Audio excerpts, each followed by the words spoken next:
What's good, Pembroke Army, and welcome back to another episode of Warzone Wamblings. And as you can see, we have Dogger back. Mikey has returned. Shane will be joining us later, so you'll be getting a bit of duos and trios action from us today. But that is not what we are here to talk about. We are ranking the 10 Saw movies today. And for anyone who has not seen the franchise, heads up, massive spoilers incoming. But let's start with this list, and we'll be starting with movie number 10, the worst in the series, Spiral, the Book of Saw. This movie fucking sucks. This movie did not know what it wanted to be. As a matter of fact, yes, it knew exactly what it wanted to be. It wanted to be everything except a fucking Saw movie. The traps are bullshit and do not make sense. The detectives in this story make some of the stupidest decisions on the planet. The new Jigsaw voice is not mysterious and scary. As a matter of fact, it sounds like a chronically depressed Darth Vader who has taken way too much Valium. Chris Rock's humour falls harder than Disney's share prices at the moment. And my oh my, imagine my shock and surprise when the antagonist of this movie, the villain reveal, turned out to be the one person whose death was off screen. This movie might just not be the worst in the Saw franchise. This movie might be the worst movie of 2021. It is an absolutely abysmal movie, and it doesn't even follow the themes or even some of the absurdity of the Saw movies. When you take the fun out of a franchise and you try to make something serious but it falls flat, you end up with this kind of bullshit. Spiral, the Book of Saw, fucking sucks. Coming in at 9th place is Jigsaw, also known as Saw 8, and the only reason that this movie is not bottom of the list is because the Book of Spiral, or whatever it is called, exists. This movie tried to be a Saw movie, and to its credit, does follow the Saw format in ways that it should, but all of the traps are solely dependable on nothing more than convenience and coincidence of just people being in the right place at the right time. And the character reveal at the end of this movie just does not make sense. There is not a single Saw fan out there who believes that there is yet another apprentice working out there the whole time of the first 7 movies.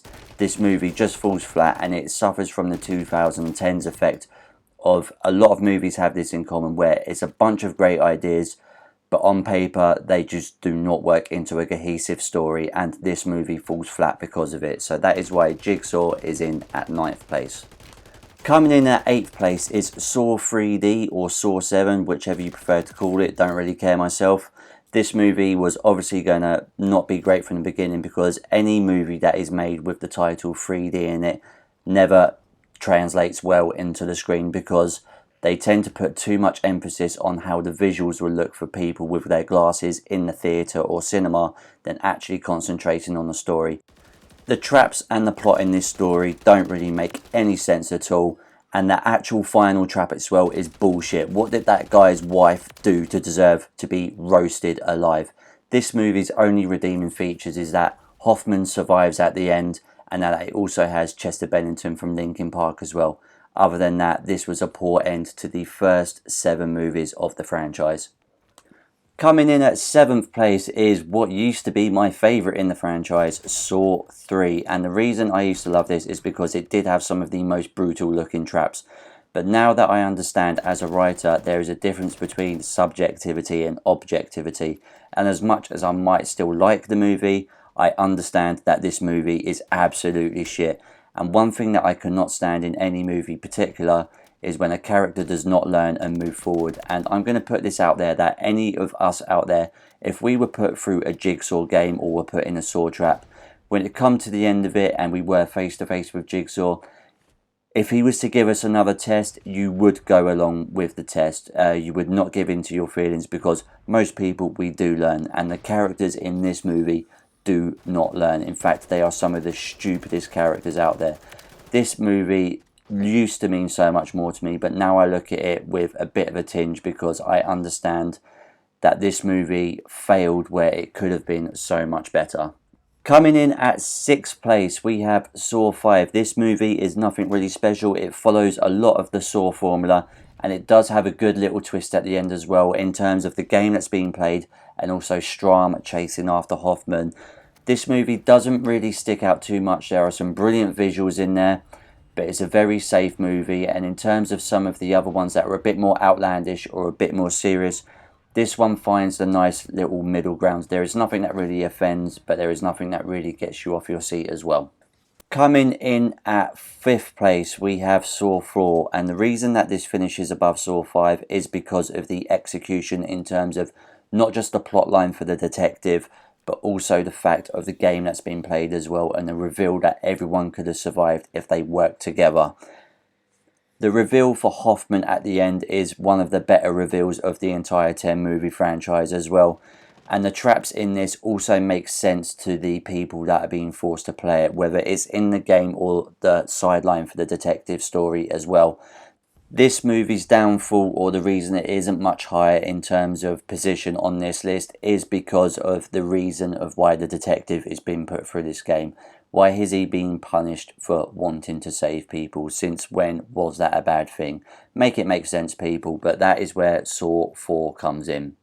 Coming in at 4th place, we have Saw 2, and this movie should be so much higher up on the list because it is an incredibly brilliant idea. The reason for its lower placement is purely nothing more than its execution. There are some really shocking decisions in this in terms of character development, and if it was neatened up, it would be much, much higher up on the list. It has some brilliant moments with Tobin Bell as Jigsaw, and the reveal for the detective's son being there the whole time at the end is absolutely brilliant. But other than that, it's a movie that is very rough around the edges, and it could be so much higher. Coming in at 3rd place, we have Saw X or Saw 10, the most recent one. And the reason that this is so high up is purely down to its use of Tobin Bell as Jigsaw. It's great to see him back again on the screen, and he is 20 years older now. I think he's like 83. So he does look a lot older, but they're playing this as this was when he was just first diagnosed with the cancer and he hadn't been treated for it yet. So his old age does actually make him look a little bit younger, but a little bit more ill. But having come face to face with some people that have ripped him off and then he's put him through the game is an absolutely top tier idea. And I think it's something we've been missing out, and they should have utilised a lot quicker. There are some absolute bullshit traps in this. Well, there's two that the people should have been left to live, and that's referring to the woman who cut her leg off and the guy who gave himself a fucking lobotomy. But other than that, this movie is pretty solid, and its visuals are great, and its tone is absolutely brilliant as well. Playing on, even if Jigsaw, if he does have a more human side, this movie reveals it a lot more than other movies tend to do. Coming in at 2nd place, we have Saw, the first movie. This movie started off the franchise, and it is a brilliant idea that I think started from a college movie or a student movie, or it could have just been an indie movie that was taken to Hollywood and buffed up. The whole concept of just two guys in a room, absolutely fascinating to watch, and what it brought to the world of movies when it comes to twists at the end. I will stand and say that the end of the first Saw movie has one of the best plot twists, character reveals that I've ever seen in any movie ever. I will stand by that. The reason this does not take top place is because towards the end, or from maybe the last two acts, this movie is very rough around the edges, and it feels a lot more rushed, and some of the acting is a little bit more clunky. It's held back by some of that wacky, sped up but slow down, fast paced driving, editing footage. I can't stand that. But other than that, this movie, I think, is a brilliant movie. It is just a little bit rough around the edges. If it was tidied up a little bit, it would just be top tier and one that we would have remembered forever. But other than that, 2nd place goes to the first Saw movie. So coming in at 1st place, we have Saw 6, and within the world of Saw, this movie stands head and shoulders above the rest of them. This movie's only drawback is one trap that involves a janitor who smokes, and just because he enjoyed a bit of nicotine, he deserves to have his ribs crushed and his spleen come out of his nose, according to Jigsaw. Other than that, the traps within this movie make sense, not within the story they're just trying to tell, but also the times, because it was 2009 and this was during the financial stock market crash or the recession, whatever you want to call it. The main game is based around the head of a health insurance firm. And this was during this time, as I said, in 2009, when people were needing money more. And this head of this firm is put through tests against his own employees to see which ones of them, by his own formula of how he hands out his coverage to his customers, which one of his own employees deserve to survive the sword trap. And having this guy who normally sits up in his office and presses yes or no when it comes to a health insurance claim, now has to face his own victims in his eye. Even though he didn't put him in the trap, it is his decision whether they live or die. And it is absolutely perfectly played out, paced, and I have got to say acted as well. This is one of the fewer movies where you are actually getting behind the protagonist back and you want him to be on your side. The opening trap is brilliant as well. It does not involve a health insurance company. It involves one of those sort of scummy loan companies, you know, that hand out money left, right and centre to people they know that can't afford to pay it back.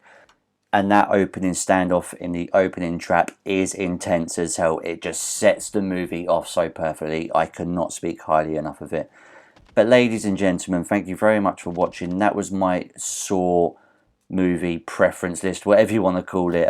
I do enjoy the franchise, even if I know it's not that good. I'm highly entertained by it. Let me know down in the comments if you agree with any of that or not. If you're new here, please subscribe. I'm uploading once every week. One video will be a podcast kind of like this over some Warzone footage with Team RPG. And the other week it will be a camera video where I either give out writing advice or I talk about things that inspire me. But that's the end of the video, and you have just witnessed our third victory of the night whilst hearing me talk about one of the most popular and well-known horror franchises of all time. If you did enjoy this video, please smash that like button. It helps me out massively and helps me get a little bit more engagement as well. If you want to subscribe, I hugely appreciate it, and I'll be seeing you guys soon. As always, much love, take care, peace, and Team RPG.